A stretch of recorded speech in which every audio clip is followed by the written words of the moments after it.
اعوذ باللہ من الشیطان الرجیم بسم اللہ الرحمن الرحیم ان اللہ یحب التوابین و یحب المتطہرین۔ بے شک اللہ توبہ کرنے والوں کو اور پاک رہنے والوں کو پسند کرتا ہے۔ ہم کل بات کر رہے تھے کتے اور بلی کی۔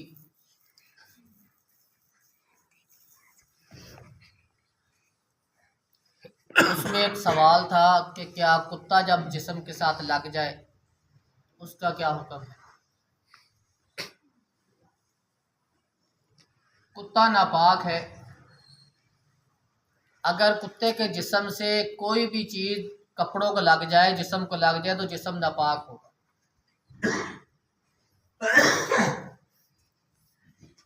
اگر کتا اپنا تھوک کپڑوں پہ گرا دے تو وہاں سے کپڑا دھونا پڑے گا، اس وقت تک وہ کپڑا پاک نہیں۔ جو کتے پالتے ہیں ان کو اپنی گود میں بٹھاتے ہیں، ان سے بڑی پیار کرتے ہیں۔ کتے ان کو چاٹتے ہیں، وہ کتوں کو چاٹتے ہیں۔ ایسے لوگ وہ کیا نماز پڑھتے ہوں گے؟ ان کا جسم بھی ناپاک ہوگا اور ان کا کپڑے بھی ناپاک ہوں۔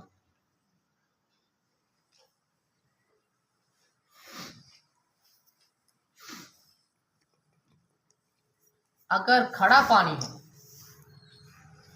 کھڑے پانی میں نہا رسول اللہ صلی اللہ علیہ وسلم، اللہ کے رسول صلی اللہ علیہ وسلم نے منع فرمایا کہ کھڑے پانی میں پیشاب نہیں کرنا۔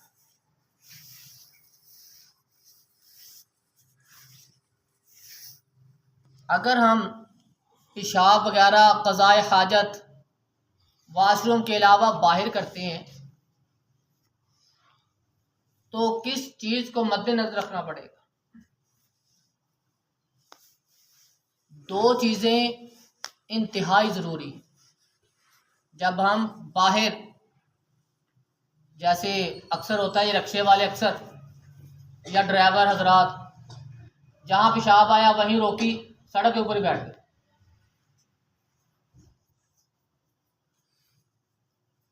دو چیزوں کا ہونا ضروری ہے۔ ایک، جب قضاء حاجت کے لیے جانا ہے تو لوگوں کی نظروں سے دور جانا ہے، یہ چیز لازمی ہونی چاہیے۔ دوسرا، جہاں بیٹھنا ہے وہاں جو جگہ ہے وہ بالکل نرم ہونی چاہیے۔ جہاں سخت جگہ ہے وہاں نہیں بیٹھنا چاہیے۔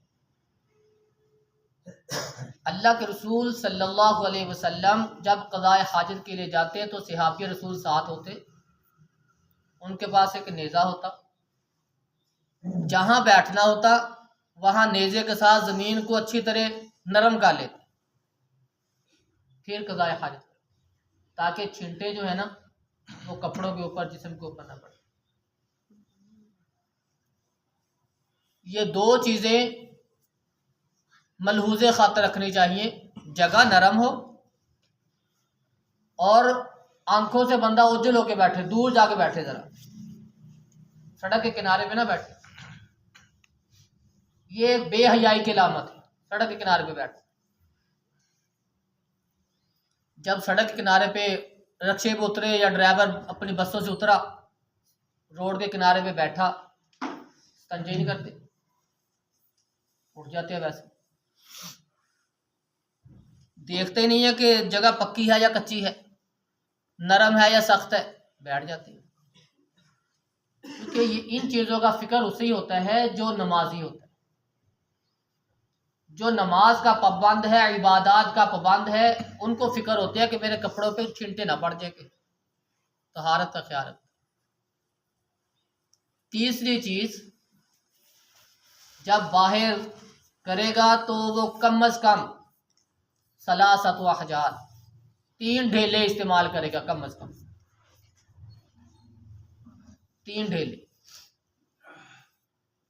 پاک مٹی کے 3 ڈھیلے اپنے پاس رکھے، پھر قضائے حاجت کے لیے بیٹھے کم از کم۔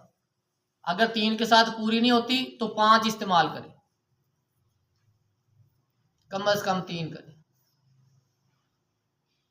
آپ علیہ الصلوۃ والسلام نے فرمایا ہڈی اس کے ساتھ استنجا نہیں کرنا، یہ لیڈنی اس کے ساتھ استنجا نہیں کرنا۔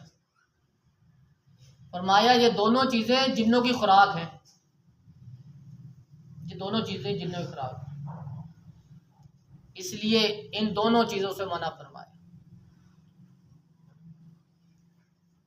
3 چیزیں ہو گئی، دور ذرا کھیتوں کے اندر جا کے بیٹھو پیشاب کرنے کے لیے قضائے حاجت کے لیے۔ دوسری چیز نرم جگہ۔ تیسری چیز کہ کم از کم 3 ڈھیلے استعمال کرنے ہیں، ڈھیلے ہونے چاہیے، ہڈی نہ ہو، اسی طرح گوبر کا کوئی حصہ نہ ہو۔ تیسرا کوئلہ نہ ہو، کوئلے کے ساتھ بھی استنجا نہیں کیا جا سکتا، آپ علیہ السلام نے منع فرمایا۔ یہ ہے ہمارے باہر کے معمولات جو ہیں، ان چیزوں کو ملحوظ خاطر رکھنا چاہیے۔ جب تک یہ ملحوظ خاطر نہیں ہے اس وقت تک بندے کی پاکی بھی ممکن نہیں۔ اگر سڑک کے اوپر ہی بیٹھے گا تو حیا کا اس کے اندر مادہ نہیں، اگر وہ نرم جگہ دیکھے گا نہیں اس کو طہارت کی فکر نہیں۔ اگر ہڈی یا گوبر تو خود ایک ناپاک چیز ہوتی ہے، اس کے ساتھ طہارت ہو نہیں سکتی، اس لیے ہڈی اور کوئلہ اس کو ہی منع کیا گیا۔ 2 تو جنوں کی خوراک ہے، اپنے بھائیوں کی خوراک کا بھی خیال رکھا کرے، یہ ان کی خوراک ہے، اس کو استنجے میں استعمال نہ کرے۔ ساتھ تیسرا کوئلہ۔ ایز اے مسلم ہم سب کو ان چیزوں کی فکر کرنی چاہیے۔ 3 چیزیں ہوگی، چوتھی چیز رستے کے اندر اور سایہ دار درخت کے نیچے یہ قضائے حاجت نہیں کرنی۔ 2 چیزیں، رستہ جہاں لوگ گزرتے ہیں، یہ گاؤں میں ہوتا ہے نا، اکثر چھوٹے بچے ہوتے ہیں پجامہ اتار کے نا بٹھا دیتے ہیں باہر ہی، کر لا کوئی چوکلا کے بعد۔ یہ سڑک کے اندر جو ہے نا، روڈ کے اندر جہاں لوگ گزرتے ہیں وہاں پہ قضائے حاجت نہیں۔ سایہ دار درخت ہے وہاں قضائے حاجت نہیں ہے۔ یہ اکثر ہوتا نہیں، کیسا بات دیکھو پتہ نہیں منڈا ڈری ہی جاتا، پتہ نہیں یہ باہر دی کسر ہو گئی۔ جب دم کرتے ہیں نا پھر پتہ چلتا ہے کہ اس کو یہ باہر کی کسر کیوں ہے۔ پھر پوچھا جاتا ہے ہاں جی کیوں ہے بھی، آپ نے وہ فلاں جگہ پیشاب کیا تھا؟ ہاں جی قاری صاحب اس بچے نے، ہم بیٹھے تھے انہوں نے ہمارے اوپر پیشاب کیا۔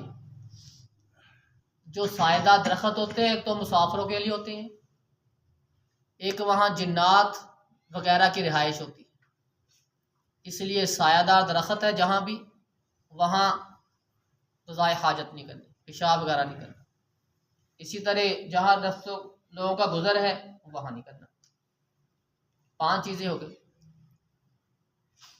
ان چیزوں کو ملحوظ خاطر رکھنا ہے۔ جب ہم ان چیزوں کو دیکھیں گے، ان پہ غور و فکر رکھیں گے تو انشاءاللہ ہم یہ جو طہارت کی وجہ سے، ناپاکی کی وجہ سے، طہارت نہ کرنے کی وجہ سے، ناپاک رہنے کی وجہ سے عذاب ہوگا، ہم اس عذاب سے کافی حد تک محفوظ رہیں گے۔ اللہ رب العزت سے دعا ہے کہ اللہ رب العزت ہمیں یہ طریقے جو رسول صلی اللہ علیہ وسلم نے ہمیں بتلائے ہیں اس کے مطابق ہی اپنے اس حاجات کو پورا کرنے کی توفیق عطا فرمائے۔ اور کل انشاءاللہ ہم واش روم کے اندر کیسے کرنا ہے وہ اس کی وضاحت کریں گے۔ سبحان ربک رب العزت عما یصفون۔